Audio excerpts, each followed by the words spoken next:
అందరికీ నమస్కారం. యాక్చువల్గా మరి ఈరోజు షెడ్యూల్ లేనప్పటికీ మరి మాజీ మ్యాజిస్ట్రేట్ జడ శ్రావణ్ కుమార్ గారు ఆయన ఈరోజు ఉదయం ఇహా వెబ్ ఛానల్లో చాలా గట్టిగా ఆయన మాట్లాడటం జరిగింది. మొత్తం ఆశాంతం నా గురించే మాట్లాడటం జరిగింది. కొన్ని మెచ్చుకోలు కూడా మెచ్చుకున్నారు. ఒకప్పుడు ఆయన నన్ను చాలా సపోర్ట్ చేశారని, ఆయన సపోర్ట్ వల్లనే నేను నిలబడగలిగానని. ఓకే, కొన్ని నిజాలు ఉన్నాయి, కాదని నిజాలే. అప్పుడు సపోర్ట్ చేసిన మాట నిజం. ఆ సపోర్ట్ వల్లనే నేను నిలబడ్డానా లేదా అన్నది నాకైతే పెద్దగా తెలియదు, కానీ సపోర్ట్ చేసిన మాట నిజం. ఏదో మెచ్చుకున్నారు, నాకు ఏదో కొంచెం లా తెలుసు అది ఇది అని కూడా అన్నారు. ఆ తర్వాత ఇంకొన్ని మాటలు మాట్లాడారు, ఏమీ తెలియదు అన్నట్టుగా, అన్నీ ఆయనకే తెలుసు అన్నట్టుగా మాట్లాడటం జరిగింది. ఎందుకంటే నాకు తెలియంది ఏంటి, ఆయనకి తెలిసింది ఏంటి అనేది కొంచెం డీటెయిల్డ్గా చర్చించవలసిన అవసరం ఉంది. ఆయన ఒక గంట మాట్లాడినట్టున్నారు. నాకంత సమయం అక్కర్లేదు. సాధ్యమైనంత తక్కువ సమయంలోనే కొంచెం ఎక్కువ అర్థమయ్యేలాగా చెప్పే ప్రయత్నం చేస్తాను. ముందుగా ఒక ప్రధానమైన అభియోగం ఏమిటంటే, సరే ఇదంతా ఎందుకు వచ్చిందంటే, పివి సునీల్ కుమార్ ఎక్కడో చోడవరంలో ఆయన మాట్లాడారు. కాపులు దళితులు మనం కలవాలి, మీరు సీఎం తీసుకోండి. మేము హర్ష కుమార్ గారును, శ్రావణ్ కుమార్ గారును, ఇంకో విజయ్ కుమార్ గారును, నాకు పెద్ద ఎలాంటి వాటి మీద ఇంట్రెస్ట్ లేదు అని చెప్తూ ఆయన అవ్వాలంటే నేను ఎప్పుడు అయ్యేవాడిని ఏదో సంథింగ్ ఆ స్టైల్లో చెప్తూ ఈయన పేరు కూడా చెప్పడం జరిగింది. జనరల్గా ఉప ముఖ్యమంత్రి చేస్తా ఉన్నప్పుడు జనరల్గా okay, it's fair on his part to support PV Sunil Kumar, అది నేను కాదన్నాను. మరి అక్కడ సునీల్ కుమార్ గారిని వెనకేసుకొచ్చే ప్రయత్నంలో ఆయన్ని సంజయ్ అడుగుతారా, సర్వీస్ రూల్స్ ఫాలో అవ్వట్లేదని చెప్తారా, 30 సంవత్సరాలు ఐపీఎస్లో ఉన్న వారికి సర్వీస్ రూల్స్ తెలియదా, ఆయన ఏదో అంబేద్కర్ గారి గురించి మాట్లాడుతా చెప్పారు. ఆయన కూడా నేను ఏదో ఛానల్లో సునీల్ కుమార్ గారు అంబేద్కర్ చెప్పమని చెప్పానని చెప్పి అంబేద్కర్ గారు ఇంకోటి ఏదో మాట్లాడినట్టుగా ఆయన ఏదో మాట్లాడారు. సరే, ఆ విషయాల జోలికి నేను వెళ్ళదలుచుకోలేప్పుడు ఇది కేవలం మాజీ మేజిస్ట్రేట్ గారికి సమాధానం చెప్పవలసిన బాధ్యత ఉంది కాబట్టి, ఎందుకంటే మరి వారికి చాలామంది ఫ్యాన్స్ ఉన్నారు శ్రావణ్ కుమార్ గారికి. ఆయన తలుచుకుంటే అసలు మీరు బయటికి రాగలరా అని కూడా అన్నారు. సో అంచేత ఆయన తలుచుకోకముందే సరే కొన్ని నిజాలు చెప్దామనే ఉద్దేశమే ఇది. ముఖ్యంగా ఆయన చెప్పిన వాళ్ళ ఒక ప్రధాన అభియోగం ఏమిటంటే, మీకు ఎంత తెలుసు కదా, ఎంత లీగల్ నాలెడ్జ్ ఉంది కదా, 10th షెడ్యూల్ గురించి చదువుకోలేదా రాజ్యాంగంలో? మరి 10th షెడ్యూల్లో పాయింట్ నెంబర్ 5లో ఏముందో చూడలేదా? ఆ మాత్రం అర్థం కాదా? You must resign from your membership of the political party. రాజీనామా చెయ్యాలి. అంత స్పష్టంగా ఉంటే మీకు అర్థం కాలేదా? ఎందుకని రాజీనామా చేయలేదు? సో ఇప్పటికైనా చేయకపోతే నేను ఈరోజు సాయంత్రం 5 గంటలకే ఏదో టైం కూడా చెప్పినట్టు గుర్తు, ఆనరబుల్ గవర్నర్ ఆఫ్ ఆంధ్రప్రదేశ్ గారికి ఒక లేఖ రాస్తారట. అలాగే గౌరవనీయ ముఖ్యమంత్రి చంద్రబాబు నాయుడు గారికి కూడా ఒక లేఖ రాస్తారట.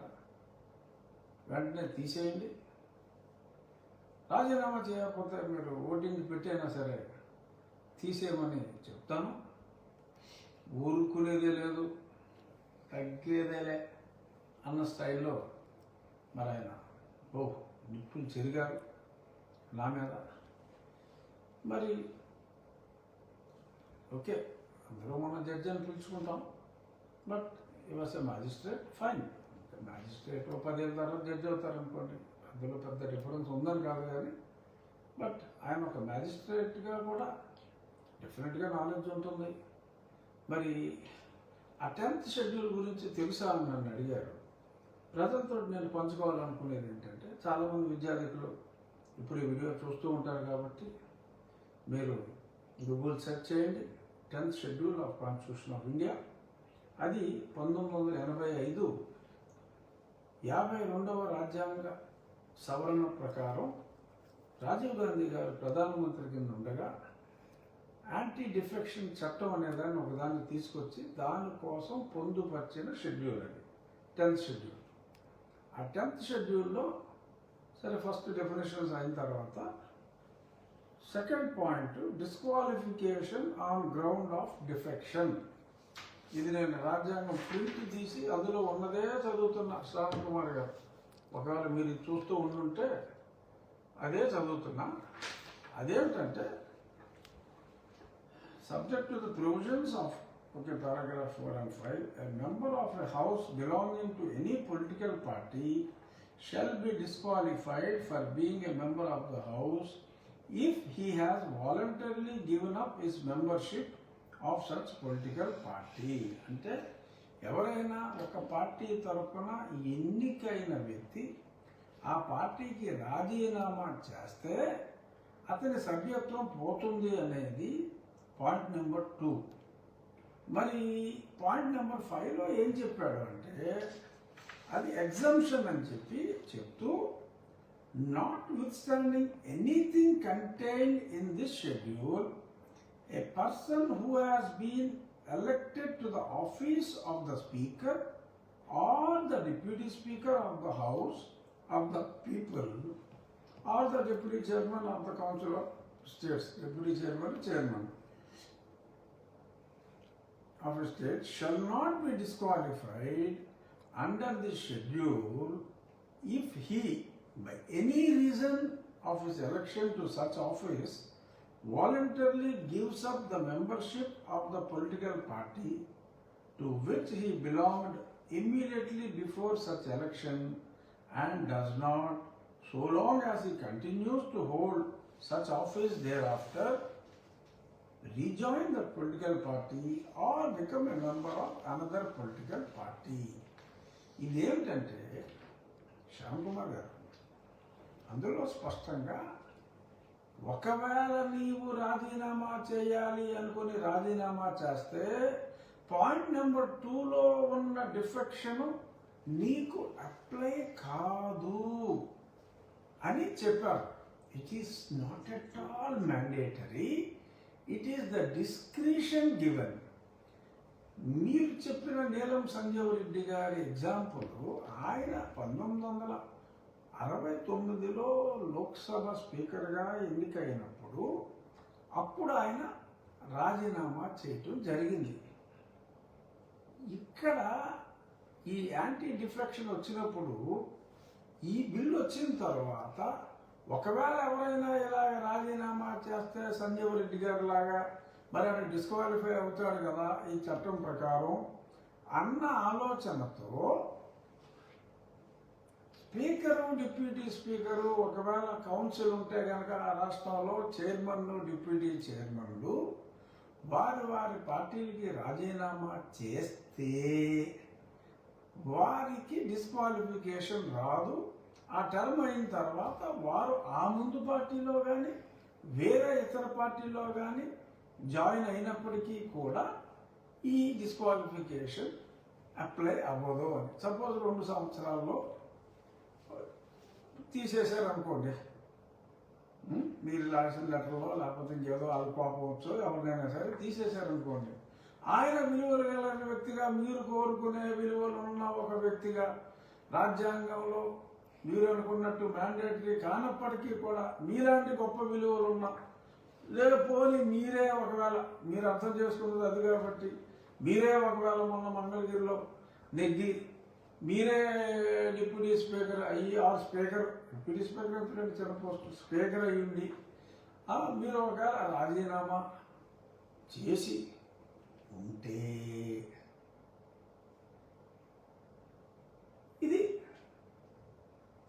మీరు ఆ తర్వాత వేరే ఏ పార్టీలో అయినా చేరవచ్చు. ఒకవేళ అలాగా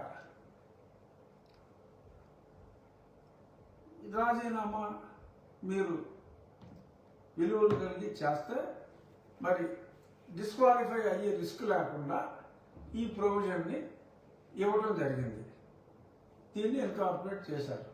so it is discretionary, it is not mandatory. అంచేత మీరు 5 గంటలకు లేకపోతే 6 గంటలకు గవర్నర్ గారికి లేఖ రాస్తే ఆయన సుప్రీంకోర్టు మాజీ జడ్జి గారు అది తమకి తెలియజేస్తున్న మేజిస్ట్రేట్ గారు, మాజీ మేజిస్ట్రేట్ గారు, ఎందుకంటే స్పష్టంగా ఆయనకి చట్టం తెలుసు కాబట్టి మిమ్మల్ని మీరు బహిర్గతం చేసుకుంటాం ఏమో అంత మంచిది కాదేమో, but you have got every right to what ever letter U want to right. మీరు తప్పకుండా రాసుకోండి, ఇబ్బంది లేదు. ఇందులో ఉన్నదైతే ఇది డిస్క్రిషనే. ఇక ఇంకో పాయింట్ మీరేమన్నారంటే అసలు పార్టీలకి అతీతంగా ఉండాలి. ఎస్, నేను మీరు ఇప్పుడు మీరు సూట్లు వేసుకుంటారు, బాగుంటారు సూట్లో, డెఫినెట్గా ఎవరు సూట్ వేసుకున్నా బాగుంటారు, మీరు మరీ బాగుంటారు, ఫైన్. బట్ బ్రిటన్ రాజ్యాంగంలో ఎవరైనా స్పీకర్గా ఎలక్ట్ అయితే they have to resign. But Indian రాజ్యాంగంలో resignation has not been made mandatory at all. Only provision ఇచ్చారని ఇందాక చెప్పుకున్నాం కదా. సో బట్ ఆ సీట్లో ఉన్నప్పుడు, పార్లమెంట్లో కానీ అసెంబ్లీలో కానీ ఉన్నప్పుడు ఖచ్చితంగా మోరల్స్ పాటించాలి. He has to be apolitical, he has to be non political. Yes, ఆ విషయం కరెక్ట్. అలాగే మా స్పీకర్ గారైనా ఉంటారు, నేనైనా ఉంటాను. మా స్పీకర్ గారైనా ఎందుకు అంటున్నానంటే మీరు ఆయన పేరు కూడా ఉచ్చరించారు మీరు ఇచ్చిన ప్రెస్ రిలీజ్లో, ఆ వీడియోలో ఇచ్చారు. సో కాబట్టి ఆ political party affiliation is not at all wrong in terms of Indian constitutional provision. So అయినప్పటికీ కూడా నేను though there is no bar, మన కడపలో జరిగిన పార్టీ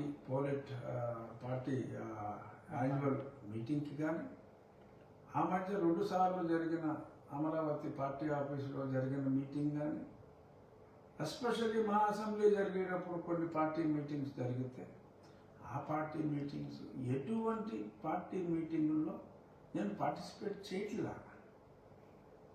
నా నియోజకవర్గంలో కూడా నేను నా అఫీషియల్ కార్యక్రమాలకు వెళ్ళినా, ఇంకా ఆ గత ఎలక్షన్స్లో పంచాయతీలు ఎక్కువ వైఎస్ఆర్ కాంగ్రెస్ పార్టీ వారు ఉన్నారు కాబట్టి ఆ సర్పంచులు కూడా వస్తారు. మా పార్టీ ఎందుకంటే నేను తెలుగుదేశం పార్టీ సభ్యుడిని, తెలిసిన బార్ చెప్పాను.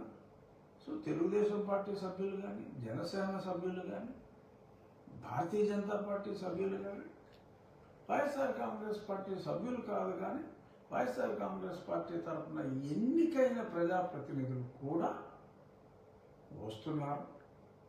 So in a way it is non political or all political parties who are involved in public service they can assembly.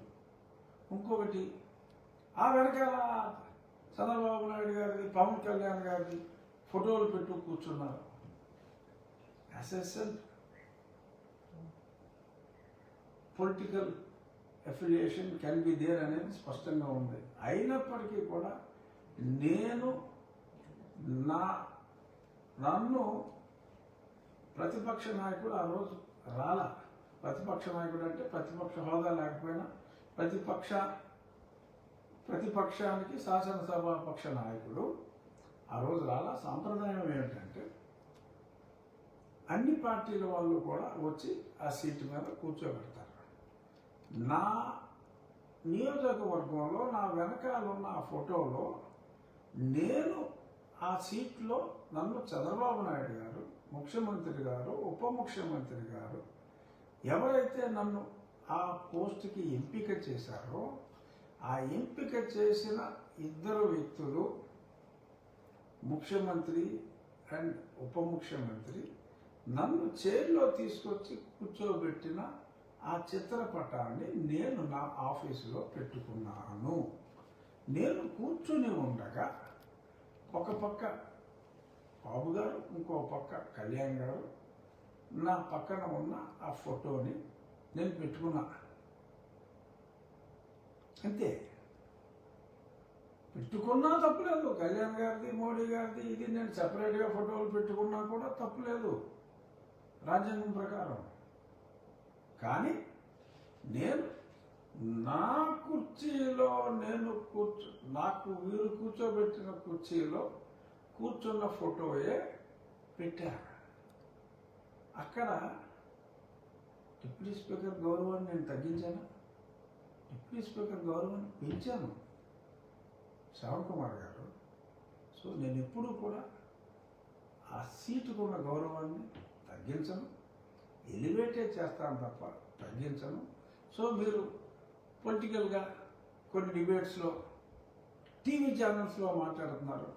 Did I ever represent my party in any TV channel? Though there is no bar, again I am telling, though there is no bar, but still ఒక విలువలు గల వ్యక్తిగా విలువలు పాటించవలసిన ఈ పదవిలో ఉన్నప్పుడు విలువలు పాటించవలసిన బాధ్యత నా మీద ఉంది. కాబట్టి నేను పార్టీని ఎప్పుడు రిప్రజెంట్ చేయలేదు. ఎప్పుడు మాట్లాడినా కూడా స్పష్టంగా చెప్పా. పివి సునీల్ కుమార్ ఇష్యూలో అతను చేయడానికి తప్పు చేశాడు, నన్ను దారుణంగా హింసించాడు, చంపే ప్రయత్నం చేశాడు, హాస్పిటల్ రికార్డులు తారుమారు చేయాలని చేశాడు. కేవలం అతని ప్రమోషన్ కోసం, ఇంకెందుకోసమో చేయకూడని తప్పులన్నీ అతను చేశాడు. అతని గురించి నేను మాట్లాడవలసిన బాధ్యత నా మీద ఉంది. అతని మీద ఇంకా చర్యలు ఎందుకు తీసుకోవట్లేదు, ఎందుకు జాప్యం జరుగుతుంది అనేది నేను అప్పుడు మాట్లాడాను. అప్పుడు మీరు మాట్లాడారు, అప్పుడు తప్పు అనిపించలేదేమో. మిమ్మల్ని ఆయన ఉప ముఖ్యమంత్రి చేసిన తర్వాత మీకు తప్పు అనిపిస్తాను, ఫైన్.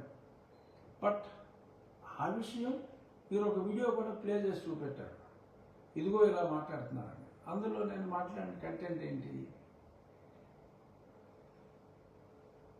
జగన్మోహన్ రెడ్డి గారు సమయం ఎక్కువ అడుగుతున్నారు, ముఖ్యమంత్రికి ఎంత సమయం ఇస్తారో నాకు అంతే సమయం ఇవ్వాలి అంటే, అది ప్రొవిజన్ ప్రకారం ఆన్ ప్రోరేటా బేసిస్ సభ్యుల సంఖ్య ప్రకారం టైం డిసైడ్ అవుతుంది. సో అది లోక్సభలో కానీ ఎక్కడైనా సరే ఇప్పటి నుంచో ఒక సాంప్రదాయం ఉంది. అంటే ఈయనప్పుడు మరి హౌస్కి రాలేదు కాబట్టి ఒకసారి తెలియాలని లేదు, అందరూ ఎమ్మెల్యే అయితేనే ఇవన్నీ రూల్స్ తెలియాలని ఏమి లేదు. కానీ మీరు రాలేదు కాబట్టి తెలియకపోవడానికి అవకాశం ఉంది. బట్ తెలియనప్పుడు తెలియనట్టు ఉండాలి.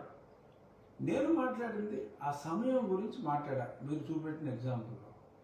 ఆ తర్వాత జగన్మోహన్ రెడ్డి గారు డిస్క్వాలిఫై మీరు ఎలా చేయగలరు అని కొందరు అడిగితే, ఒక డిప్యూటీ స్పీకర్గా నేను రాజ్యాంగంలోనే ఉంది కంటిన్యూస్గా పలానా సెక్షన్ ప్రకారం 60 రోజుల పాటు కంటిన్యూస్గా రాకపోతే దిస్ ప్రొవిజన్ అట్రాక్ట్స్ అనేది చెప్పటం నా ఉద్దేశం. అలాగే ఆయన ప్రతిపక్ష హోదా నాకు ఇవ్వట్లేదు అని అన్నప్పుడు నేను చాలా స్పష్టంగా చెప్పాను, అది కూడా చూపెట్టారు. మీరు ఢిల్లీలో 3 వచ్చినా సరే ఆయన ఇచ్చారు, అది ఆయన డిస్క్రిప్షన్ తీసుకుని ఇచ్చారు.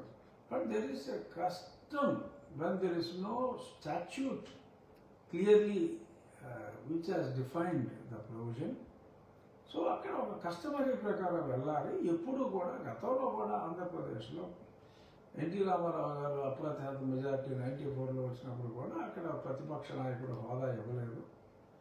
సో 2014లో కాంగ్రెస్ పార్టీకి తక్కువ సీట్లు వచ్చినప్పుడు ఇవ్వలేదు, ప్రతిపక్ష నాయకుడు హోదా ఇవ్వలేదు. పార్లమెంట్లో ఎప్పుడూ ఇవ్వలేదు.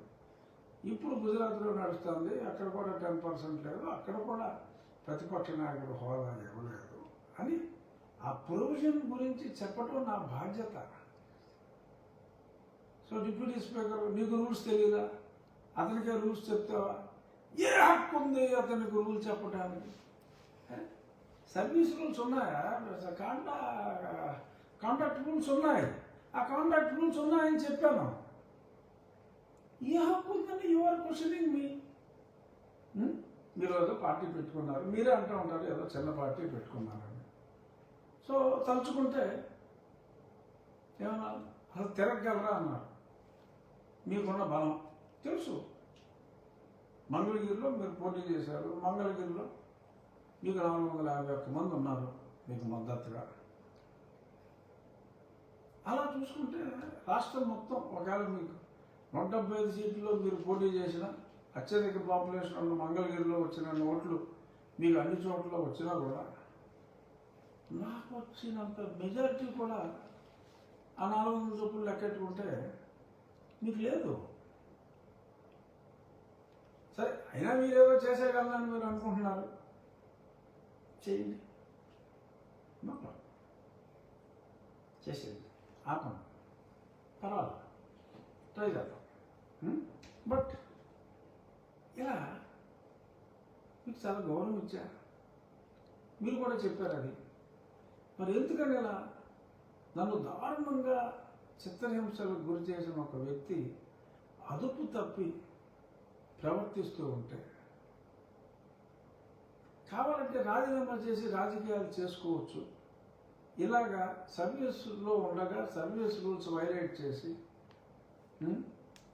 నాకు ఏదో సినిమాలో ప్రకాష్ రాజు అన్నట్టుగా బ్రిటిష్ వాడు మనకి చర్చ ఇచ్చాడు, అది ఇచ్చాడు, ఇది ఇచ్చాడు అని మాట్లాడితే, మతం గురించి మాట్లాడితే, ఎందుకు సర్వీస్లో ఉన్న వ్యక్తికి మతాల గురించి అని మాట్లాడా. తప్పు అనిపించిందా? ఏముంది అందులో తప్పు? సో పైగా మళ్ళీ ఇది ప్రశ్న. సరే, ఇంకొక దానికి కూడా మరి సమాధానం చెప్పాలి. కోనా జోసెఫ్ మీరు దాని గురించి కూడా చాలా స్పష్టంగా చెప్పారు. పెద్ద వార్నింగ్ ఇచ్చారు. చర్చికి వెళ్తేనే సర్టిఫికేట్ రద్దు చేస్తావా? అక్కడక్కడ సింగులర్ టెన్స్ కూడా వాడారు. ఫైన్, అది మీ సంస్కారం. ఆనరబుల్ డిప్యూటీ స్పీకర్ అంటూనే ఏకవచన ప్రయోగం కూడా చేశారు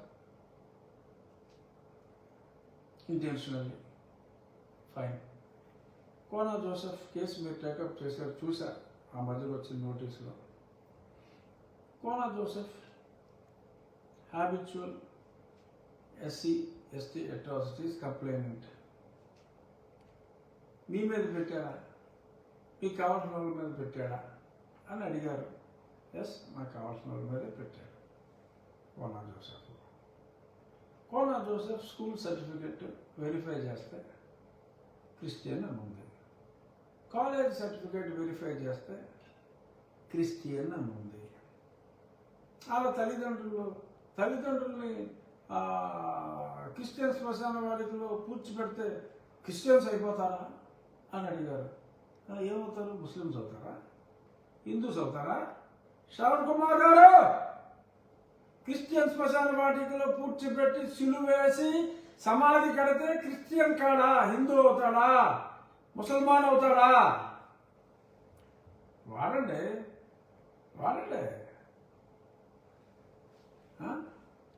సో అతను చర్చ్ నిర్మాణంలో కీ రోల్ చేశాడు. చర్చిలో పెద్ద అక్షరాలతో ఆయన పేరుంది. సర్టిఫికెట్స్ అన్నీ క్రిస్టియన్ అనే ఉన్నాయి. మీరు ఏదో సలహా ఇచ్చినట్టున్నారు, బ్యాప్టిజం సర్టిఫికేట్ లేకుండా మేనేజ్ చేసుకోవాలి. కుదరదు. అన్ని ప్రూఫ్లు ఉన్నాయి. ఎస్, ఈ సర్టిఫికేట్ హ్యాడ్ బీన్ క్యాన్సిల్. మీరు మీ ప్రయత్నం మీరు చేసుకుంటున్నారు, కోర్టులో మీ ప్రయత్నం మీరు చేసుకుంటున్నారు, చేసుకోండి. మీరు ప్రూవ్ చేయండి, అతను క్రిస్టియన్ కాదు అని ప్రూవ్ చేయండి. క్రిస్టియన్ శ్మశాన వాటికలో పూడ్చిపెట్టినంత మాత్రాన క్రిస్టియన్ అవ్వాలని ఎక్కడుందో? ఏదో జడ్జిమెంట్లు తీశారు కదా 1969లో, ఏదో జడ్జిమెంట్, లేటెస్ట్ జడ్జిమెంట్లు నా దగ్గర ఉన్నాయి. అవన్నీ చదివి ఇప్పుడు వినిపించే ఓపిక లేదు నాకు.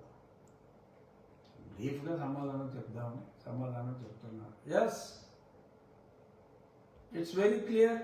రాజ్యాంగంలో అంబేద్కర్ గారు, మీరు మాట్లాడుతున్నప్పుడు వెనకాల ఫోటో ఉంది కదా, నేను ఫోటో వెనకాల పెట్టుకోకపోయినా అంబేద్కర్ గారు అంటే మీకన్నా ఎక్కువ గౌరవం మాకుంది. అంబేద్కర్ అందరూ వాడు. అంబేద్కర్ సూట్ వేసుకున్నంత మాత్రమే అందరూ అంబేద్కర్లు అయిపోరు. అంబేద్కర్ గారి భావాలను గౌరవిస్తాం మేము. మీరు డ్రెస్సులు కూడా గౌరవిస్తారు. Fine, good. ఇప్పుడు చాలా స్పష్టంగా మతం మారితే రిజర్వేషన్స్ వర్తించవు. బ్యాప్టైజ్ అయితేనే అని రాజ్యాంగంలో రాశారా? మతం మారితే అనే ఉంది. ఓకే, మీ పారామీటర్స్ మీకు ఉండొచ్చు. సో ఒరిజినల్ సర్టిఫికేట్ క్రిస్టియన్ అని ఉంది. వారి తల్లిదండ్రులని కూడా ఆ మతం ప్రకారం కూర్చోబెడుతూ, వారు చర్చిలు కూడా కడుతూ, వారు డైలీ వారం చర్చి ప్రార్థనలో పాల్గొంటూ ఎస్సీ ఎస్టీ అట్రాసిటీ కేసులు పెట్టేసుకుంటారా? అలాగే చర్చిలకు వెళ్ళే వాళ్ళు ఎస్సీ ఎస్టీ కేసులు పెడతానికి వీలు లేదని చెప్పి ఇచ్చారు కదా జడ్జిమెంట్. మొన్న జస్టిస్ అరుణాథ్ గారు కూడా ఇచ్చారు. సుప్రీంకోర్టు ఇచ్చిన తీర్పులు రీట్రేట్ చేస్తూ ఇచ్చారు. మీరేమో ఊరికే ఫేక్ కేసులు పెట్టుకుంటే వెళ్ళిపోతారా? చూస్తే ఊరుకోవాలా? పైగా నన్ను అంటారా? గిల్లితే గిల్లించుకోవాలా? కొడితే కొట్టించుకోవాలా? నన్ను అంటారా? మీరు గిల్లితే మేము గిల్లించుకోవాలా? అర్హత లేని వ్యక్తులు కూడా ఎస్సీ ఎస్టీ అట్రాసిటీ కేసు పెడితే కొట్టించుకోవాలా? అజిమేశ్వర్ గారు, సో మేము మాట్లాడగలం, మేము గట్టిగానే మాట్లాడగలం. కానీ ఎలా తిరగలేము. మేము కళ్ళు తెరిస్తే ఏమవుతుంది? ఇలాంటి మాటలు మీ స్థాయికి ఇంత స్థాయి ఉందని కాదు నేను చెప్పేది. Yes, magistrate, it was a respectable post. Though it is lower court. Yes, magistrate is magistrate. 10 ఏళ్ళు మెజిస్ట్రేట్ చేస్తే ఒకే సబ్జెక్ట్ చదువుతారు, తర్వాత జిల్లా జడ్జి చదువుతారు. సరే, మీరు ముందే రాజీనామా చేశారు, whatever may be the reason, we respect. But ఒక డిప్యూటీ స్పీకర్ స్థాయిలో ఉన్న వ్యక్తిని ఏకవచనంతో మాట్లాడుతూ, వార్నింగ్లు ఇస్తూ, తిరగలవా అంటూ ఇలా మాట్లాడటం సభ్య సమాజం హర్షించదు. మీకేదో చాలా రాజ్యాంగ దూరంగరుడు, ఎప్పుడు ట్రై చేసుకుంటారు కాబట్టి చాలా తెలుసు అని చెప్పి నేను అనుకున్నా. కనీసం ఆ 10th షెడ్యూల్లో ఉన్న మీరు చెప్పిన .5 కూడా అర్థం చేసుకోకుండా అది స్టాట్యూట్ అని ఎలా అనుకుంటారు? దట్ ఈస్ డిస్క్రిప్షన్ అని అంత క్లియర్గా ఉన్నప్పుడు. సో ఇలాంటి వితండవాదంలో వద్దు. మనం కలిసినప్పుడు చక్కగా ఇదివరకు ఎలాగో మీరు ఢిల్లీ వచ్చినప్పుడు కూడా మా ఇంట్లో మనం కలిసి భోజనం చేసాం. అన్నీ ఏదో మీరు నిలబెట్టేశారని చెప్పుకుంటున్నారు. ఫైన్, చెప్పుకుంటారు, తప్పలేదు. నాకు మంచి మాటలు చెప్పుకుంటూ అప్పుడు మీరు నేను ఒకే పార్టీ మీద మాట్లాడేవాళ్ళం కాబట్టి ఎస్, న్యాచురల్గా వీళ్ళ ఎఫినిటీ. ఇప్పుడు మిమ్మల్ని ఉప ముఖ్యమంత్రిగా ప్రపోజ్ చేసిన వ్యక్తి, గతంలో నన్ను దారుణంగా కొట్టిన వ్యక్తి, నన్ను చంపాలని ప్రయత్నిస్తున్న వ్యక్తి, అతను సర్వీస్ రూల్స్ వైలేట్ చేశాడని చెప్పి నేను అతని గురించి రాస్తే, ఇంకోటి డిప్యూటీ స్పీకర్గా ఎలాగా కంప్లైంట్ ఇస్తారని, డిప్యూటీ స్పీకర్ కంప్లైంట్ ఇవ్వకూడదని అన్న రూల్ ఉందా? రాజ్యాంగంలో ఎక్కడైనా రాసుందా? ఆల్ ఇండియా సర్వీస్ ఆఫీసర్ ఏం చేయకూడదో రాసుంది అక్కడ.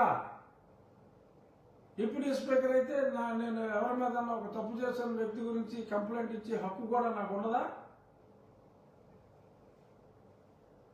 ఎనీ హక్కు ఓపెన్ చేయకూడని సబ్జెక్ట్ ఓపెన్ చేశారు. కబడ్దార్ అన్నారు. ఎస్, నేను స్ట్రిక్ట్గానే ఉంటా. ఎవరైనా జోసెఫ్ లాంటి వ్యక్తులు హ్యాబిచ్యువేటెడ్ కంప్లైంట్ ఇచ్చేవాళ్ళు, ఒక పక్క క్రిస్టియానిటీని తూచా తప్పకుండా ఫాలో అవుతూ వారి తల్లిదండ్రుల సమాధుల్ని, ఇంకా వారి కిత్ అండ్ కిన్ ఒకవేళ చనిపోతే శ్మశానంలోనే, క్రిస్టియన్ శ్మశాన వాటికలోనే సిలువలేసి కప్పెట్టి కట్టడాలు కట్టి రెగ్యులర్గా చర్చికి వెళ్తూ చర్చిలు నిర్మిస్తూ ఎస్సీ ఎస్టీ కేసులు పెడితే ఖచ్చితంగా సర్టిఫికెట్లు క్యాన్సిల్ చేయమనే చెప్తారు. No politician would do that, but I will do that. ఏ రాజకీయ నాయకుడు ధైర్యం చేయడు. బట్ నేను రాజ్యాంగం మీద ప్రమాణం చేశా. మార్చుకోండి చట్టాలు, మార్చండి. మతం మారినప్పటికీ కూడా కులం అదే ఉంటుంది అని మార్చండి. అంబేద్కర్ గారు ఆయన రాజ్యాంగ నిర్మాతగా ఉన్నప్పుడు, ఆ 12 మెంబర్ కమిటీకి ఆయన చైర్మన్ కింద ఉన్నప్పుడు, మరి అప్పుడు ఆయన నాయకత్వంలో వచ్చిన రాజ్యాంగంలో ఉంది మతం మారితే ఇదని. మార్చండి రాజ్యాంగం. రాజ్యాంగం మీద ప్రమాణం చేసిన వ్యక్తిగా నేను రాజ్యాంగాన్ని కట్టుబడి ఉంటాను, రాజకీయాలకు అతీతంగా. Though no politician would ever try to, నేను మాట్లాడినంత ధైర్యంగా భారతదేశంలో ఇప్పుడు దాకా యాక్టివ్ పాలిటిక్స్లో ఉన్నవాడు ఎవడో మాట్లాడా. అంటే నేను ధైర్యంగా మాట్లాడా. ఎందుకు? రాజ్యాంగాన్ని గౌరవించవలసిన బాధ్యత నా మీద ఉంది కాబట్టి మాట్లాడా. సో ఇది నేను చెప్పాల్సింది చెప్పా. మళ్ళీ మీరు ఈహా ఛానల్లో ఏం మాట్లాడతారో మాట్లాడండి. బట్ ప్రజలకి చెప్పాలి కాబట్టి నేను చెప్పాల్సింది చెప్పేసా. నేను మళ్ళీ మీరు నరసింహారావు కూడా నాకు స్నేహితుడు, నరసింహారావు ఛానల్లో మీరు మాట్లాడుకోవచ్చు, ఏదో మాట్లాడుకోవచ్చు. జనాలకి మీకు తెలిసిన ఆ షెడ్యూల్ 10 గురించి మీకేమీ తెలియదని, మీరు చెప్పినట్టు నేను రాజీనామా చేయవలసిన అవసరం లేదని, అలాగే సర్వీస్ రూల్స్ వాళ్ళు ఫాలో అవ్వాలి, 30 సంవత్సరాల సర్వీస్ ఉన్నంత మాత్రాన వాళ్ళకి తెలియదా అని వారి మీద కంప్లైంట్ ఇవ్వడానికి నువ్వెవడం అంటే నాకు చాలా హక్కు ఉందని, నేను a political as long as I am on that seat in the assembly, నానా నియోజకవర్గాల్లో చేయడానికి ఎటువంటి అభ్యంతరం రాజ్యాంగం ప్రకారం లేదు. బట్ అయినా నేను మోరల్స్కి కట్టుబడి ఉన్నానని స్పష్టంగా తెలియజేయటమే నా ఈ సమావేశం ఉద్దేశ్యం. థ్యాంక్ యూ యాదవ్ శ్రావణ్ కుమార్ గారు. I hope I had clarified. ఏదైనా ఉంటే మనం ఫోన్లో మాట్లాడుకుందాం, ఫోన్ చేయండి. ఇలా టీవీ ఎక్కేసే ముందు ఎందుకు మనం మీరు బహిర్గతం చేసుకోవటం ఏమీ తెలియదని నాతో మాట్లాడండి. ఏమైనా తప్పుందా? ఇలా మాట్లాడాలనుకుంటున్నానని చెప్పండి, నాకు తెలిస్తే నేను చెప్తాను. లేదు మీరే రైట్ స్ట్రాంగ్గా మాట్లాడండి సార్ అని చెప్తా. ఎందుకు ఇలాగా. Okay, thank you.